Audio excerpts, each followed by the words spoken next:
Peekaboo. Good morning.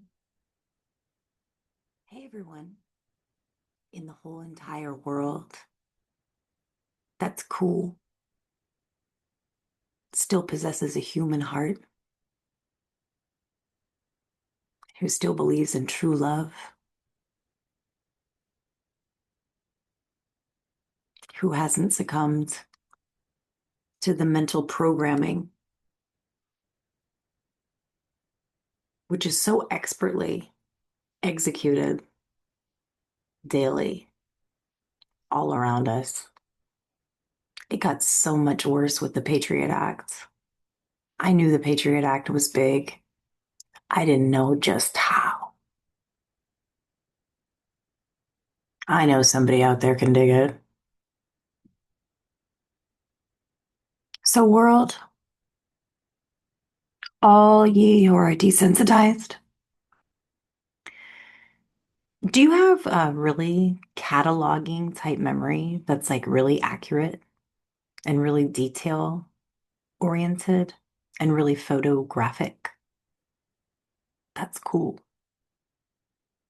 I have a really awesome memory. Everybody tells me so.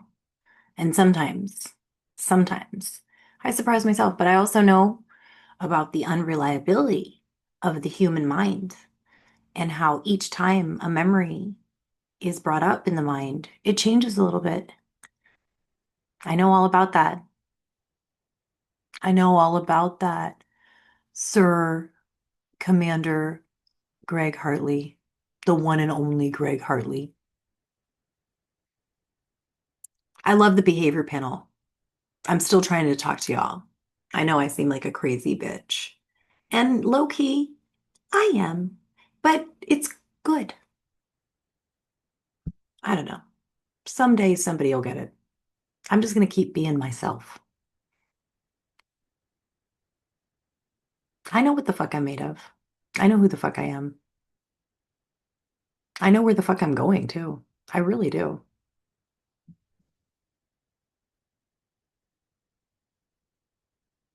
It's all about confidence, baby.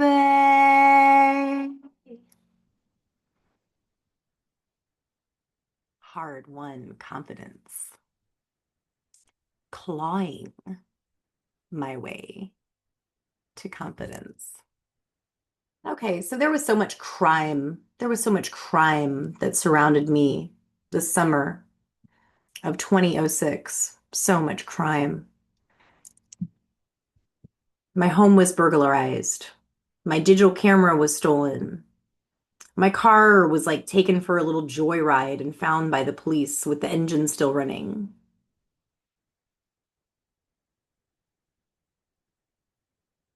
The police came and woke me up in my home. I was like, oh my God, what the fuck? He was like, what did you, I don't know what. I was like, what? I was like, no, all I did was I went and visited my friend last night, came home, brushed my teeth, washed my face, and went to bed. I parked my car in my driveway. I was like, somebody's come in my house and taken my stuff and then he was like, oh, it's like a home invasion. He was like, this is impossible for me to solve. I don't know. He was like, who do you think it is? It's usually someone you know. I was like, well, I just broke up with my boyfriend, but like, I really don't think he would do anything like this. He's like a really good person and he's in Minneapolis. He's not trying to like do stuff to me. He's just living his life. I was like, to be honest, like I think it might be these neighbors because I had this incident where my car keys were stolen. When I did this run, I set my car keys down behind the shed. I didn't think anyone was gonna, somebody totally stole them. Oh my gosh, I was being fucked with so much. And I'm almost positive, world, that I know exactly who it is, who it was, and who it is. She still is around.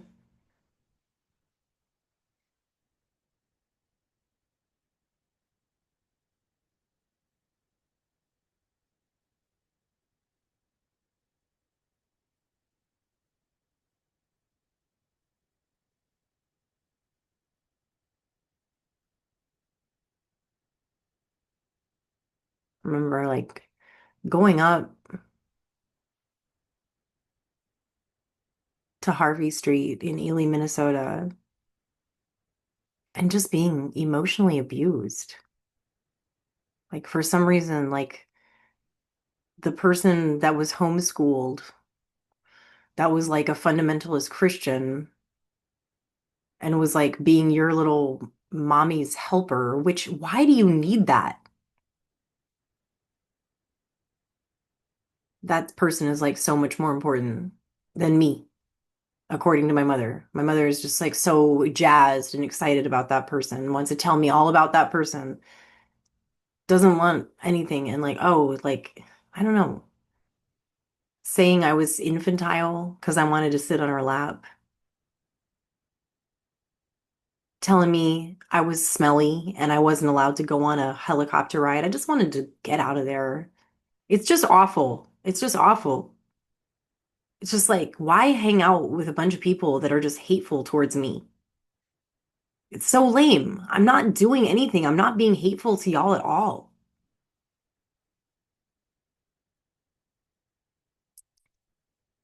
In 2008, on that same front porch of that same place, I think it was 2000, I think it was 2008. I don't know. I'm very traumatized about it. My father stood there and yelled at the top of his lungs, "Okay, you're not our daughter anymore." He literally said those words to me. I have been so abused in my life. Okay, kind of had this like, I don't know, he was 6 years younger than me. He was such a liability. I don't know what I was doing. I was just trying to find a little bit of security and a little bit of safety and a little bit of love in this world, like I always am.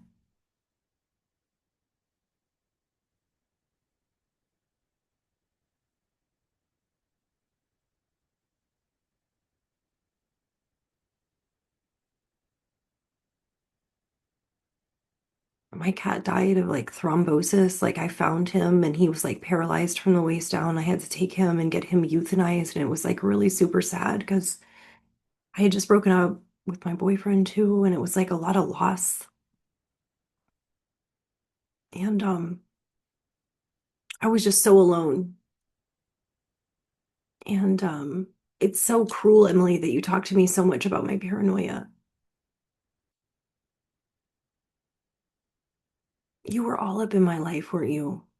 You like made a duplicate of my key or whatever, and like you were like all up in my house all the time, and I wasn't there. I wasn't there because I was working all the time. But like I'm sure of it. I think you took that jewelry box because it's like our family shit.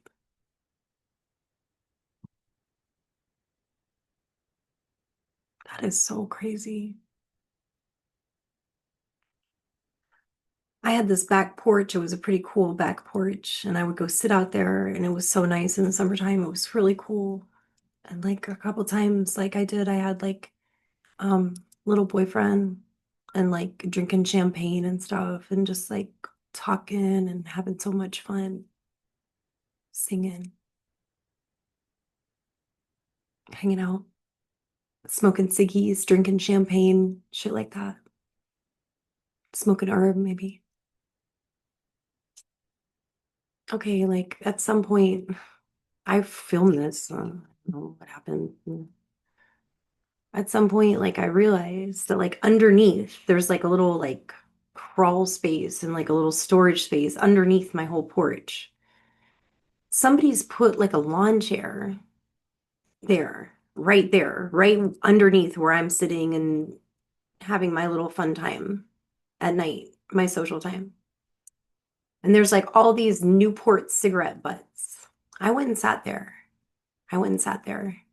Emily, you smoke American Spirit menthols. And I think that you do that so you don't ever show any evidence of you liking to smoke Newport cigarettes. You like to smoke Newport cigarettes. Instead of being a mother to your young children, you like to smoke Newport cigarettes and be a stalker and limerence for your little sister for some reason. And you want to just listen to her and eavesdrop on her, and you want to mess with her whole life for some reason when she's just trying to just have a little bit of fun and try to live her life.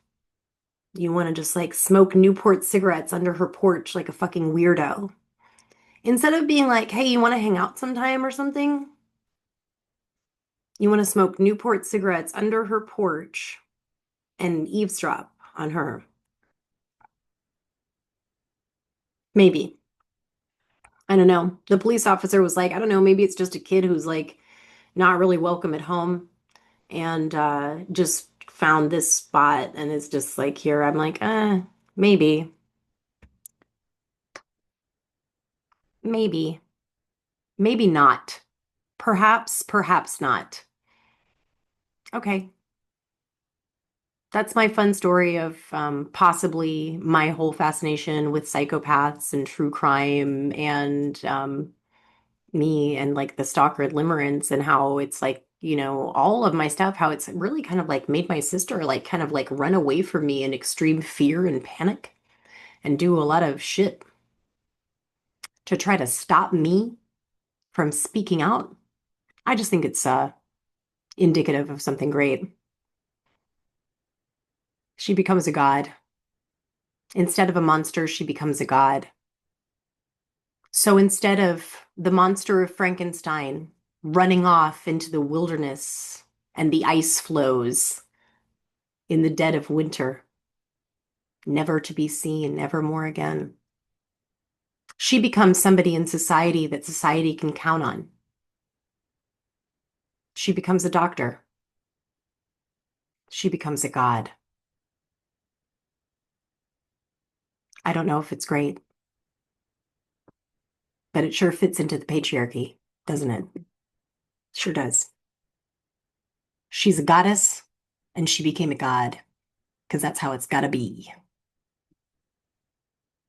I got a lot to say about female impersonators too in this culture, this hyper masculine culture. Peace. I love you. Thank you.